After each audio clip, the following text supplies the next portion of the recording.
Hello madam, এই যে madam দাঁড়ান। ম্যাডাম এই গালে মেরেছেন তো, আর একটা এই গালে মারেন। কি হলো দাঁড়িয়ে আছেন কেন, মারেন এই গালে। ম্যাডাম তাকিয়ে থেকে লাভ নাই, প্লিজ এই গালে আরেকটা মারেন না। ম্যাডাম আমি সকালবেলা বাসা থেকে গোসল করে ফ্রেশ হয়ে বের হয়েছি শুধু আপনার হাতে থাপ্পড় খাওয়ার জন্য, মারেন না প্লিজ ম্যাডাম, আরেকটা মারেন।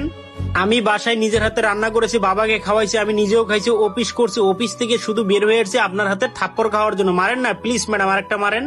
অফিস করা বাদ দিয়ে বের হয়েছি শুধু আপনাদের সাথে ইপটিজিং করার জন্য, আর আমি এখান থেকে মোটা অঙ্কের একটা স্যালারি পাই। আর আমার যে মোটা অঙ্কের একটা স্যালারি আছে সেটা ইপটিজিং এর ফলে। আর আপনি যদি আমাকে আরেকটা থাপ্পড় মারেন এটা আমার এক্সট্রা একটা ওভারটাইম হয়ে যাবে। প্লিজ ম্যাডাম আরেকটা এই গালে মারেন, তাহলে এটা একটা আমার ওভারটাইম হয়ে যাবে। মারেন না কেন, চেয়ে রয়েছেন কেন? আরে আপনি আমার কথাটা তো শুনুন। ঠিক আছে, আপনার আর কিছু বলতে হবে না। সকালবেলা 2-4টে খেয়ে বাসা থেকে বের হয়েছি, কখন এসে রাস্তায় আপনাদের সাথে আমরা ইপটিজিং করব। আমরা মধ্যবিত্ত সংসারের ছেলেরা চিন্তা ভাবনা করি কখন ডিউটি ফাঁকি দিয়ে রাস্তাঘাটে এসে মেয়েদের সাথে ইপটিজিং করব। আর ইপটিজিং এর টাকা দিয়ে আমার বোনকে ভালো স্কুলে পড়াবো, বাবার চিকিৎসা করবো, নিজে ভালোভাবে চলবো, ফ্যামিলিটা ভালোভাবে চালাবো, সংসারে ভালো মন্দ বাজার করে আমরা খাবো। শুধুমাত্র ইপটিজিং করবো আপনাদের সাথে, সেই টাকা দিয়ে আমার ফ্যামিলি চালাবো, অন্যান্য খরচ কমপ্লিট করব।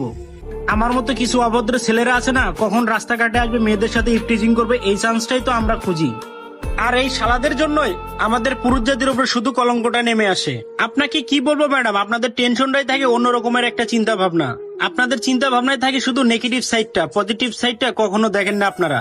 এই যে আমার গার্লফ্রেন্ড ছিল একটা, তার এক্স তাকে ছেড়ে চলে গেছে। শুনছিলাম আমার এক্স এর বয়ফ্রেন্ড নাকি গাঁজা খায়, বাবা খায়, মদ খায়, আর ইত্যাদি অনেক কিছুই খায়।